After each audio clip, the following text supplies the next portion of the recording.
Municipal chairman mayor ఎన్నికలకు కాసేపట్లో ఉత్కంఠకు తెరపడనుంది. 11 గంటలకు ఏదైతే మున్సిపల్ చైర్మన్లు కానీ అదేవిధంగా మున్సిపాలిటీకి సంబంధించిన కౌన్సిలర్లు, కార్పొరేటర్లు ఎన్నిక కోసం అయితే ప్రధానంగా ముందుగా ప్రమాణ స్వీకారం చేస్తారు. నిజామాబాద్ కార్పొరేషన్లో 60 డివిజన్లు.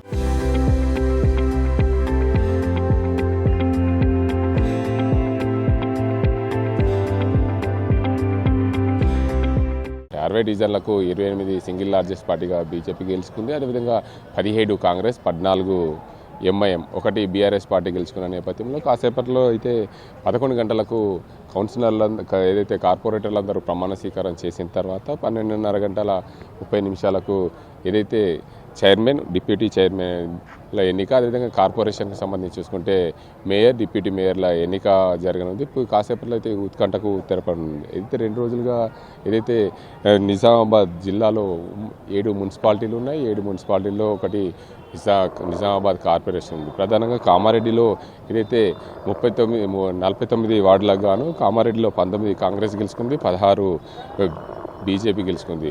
అందులో భాగంగా 11 బీఆర్ఎస్ పార్టీ గెలుచుకున్న నేపథ్యంలో పూర్తి స్థాయిలో అక్కడ ఇండిపెండెంట్లు 3 ఉన్నారు. దీనికి అందరికి సంబంధించి ఎప్పటికప్పుడు ఉత్కంఠకు తెరపడనుంది. మరోవైపు ఇది కామారెడ్డి మున్సిపాలిటీ, అదేవిధంగా బోధన్ మున్సిపాలిటీ, నిజామాబాద్ 3 కూడా వచ్చిన నేపథ్యంలో ప్రధానంగా నిజామాబాద్, బోధన్లో అయితే ప్రధానంగా ఎంఐఎం మద్దతుతో నిజామాబాద్లో మేయర్ కాంగ్రెస్ పార్టీ అయ్యే అవకాశం, డిప్యూటీ మేయర్ సంబంధించి చూసుకుంటే ఎంఐఎంకు కేటాయించే అవకాశాలు ఉన్నాయి. కాబట్టి ఇదే కోణంలో కూడా బోధన్ని కూడా కాంగ్రెస్ పార్టీ చైర్మన్ ఎన్నుకోనున్నారు. అదే డిప్యూటీగా ఎంఐఎంకు ఇచ్చే అవకాశాలు ఉన్న పరిస్థితులు ఉన్నాయి. మరోవైపు కామారెడ్డిలో ఎప్పుడెప్పుడు గంటకు ఉత్కంఠ రేస్తుంది. ఎందుకంటే కామారెడ్డిలో 49 వార్డులు ఉంటాయి. 49 వార్డులకు గాను కాంగ్రెస్ పార్టీ 19 గెలుచుకుంది, బీజేపీ 16 గెలుచుకుంది, బీఆర్ఎస్ 11, అదేవిధంగా ఇండిపెండెంట్లు ఎంఐఎం కలిపి మొత్తంగా 4 స్థానాలు. పూర్తి స్థాయిలో ఎప్పటికప్పుడు కామారెడ్డి ఉత్కంఠ ఉంది. బయటకు వచ్చే సమాచారం మాత్రం బీఆర్ఎస్ కాంగ్రెస్ కలుస్తుంది. అది మొదటగా కాంగ్రెస్ పార్టీకి చైర్మన్ ఇస్తారు, తర్వాత డిప్యూటీ చైర్మన్ బీఆర్ఎస్కి ఇస్తారని ఊహాగానాలు. మరోవైపు బీజేపీ బీఆర్ఎస్ కలుస్తుందని చెప్పి ఊహాగానాలు అయితే తెరపడుతుంది. గంటకు ఉత్కంఠగా జరుగుతుంది. ఎందుకంటే ఉమ్మడి నిజామాబాద్ జిల్లాలో ఇటు ఎల్లారెడ్డి జనరల్ స్థానం రావడంతో కాంగ్రెస్ పార్టీ కైవసం చేసుకుంది. బిచ్కుంద జనరల్ బీసీ మహిళ రావడంతో సీమా షెట్కార్ పేరు ఖరారైన పరిస్థితి నెలకొంది. మొత్తంగా ఇటు బోధన్లో కూడా మున్సిపాలిటీ జనరల్ రావడంతో తుమ్ము శరత్ రెడ్డి, అదేవిధంగా దాముల పేర్లు ప్రధానంగా వినిపిస్తున్న పరిస్థితి. ఆర్మూర్లో చూసుకుంటే ఆర్మూర్లో జనరల్ మహిళ ఉంది. జనరల్ మహిళకు సంబంధించి చూసుకుంటే ఆర్మూర్ మున్సిపాలిటీలో 2 పేర్లు వినిపిస్తున్న పరిస్థితి ఉంది.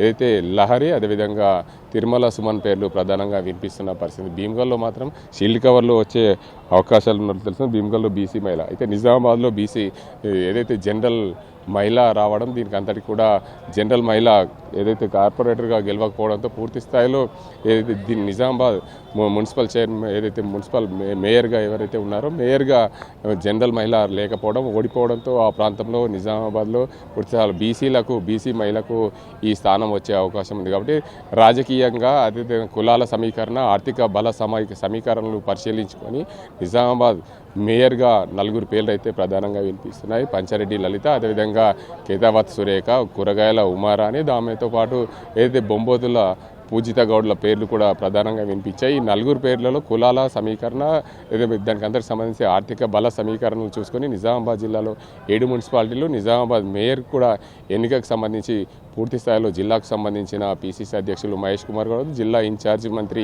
ఏదైతే సీతకతో పాటు మున్సిపల్ ఎన్నికలకు సంబంధించి ఇన్ఛార్జిగా ఉన్న ఉత్తమ్ కుమార్ రెడ్డి, వారందరి పేర్లు కూడా ఖరారు చేసే అవకాశాలు ఉన్నాయి. ఇది ఇక్కడ పరిస్థితి. సజింతో Gangareddy, RTV, Nizamabad. Local to global news at your fingertips. మీ చేతిలో ఒక ఆయుధం. డౌన్లోడ్ రా టీవీ యాప్.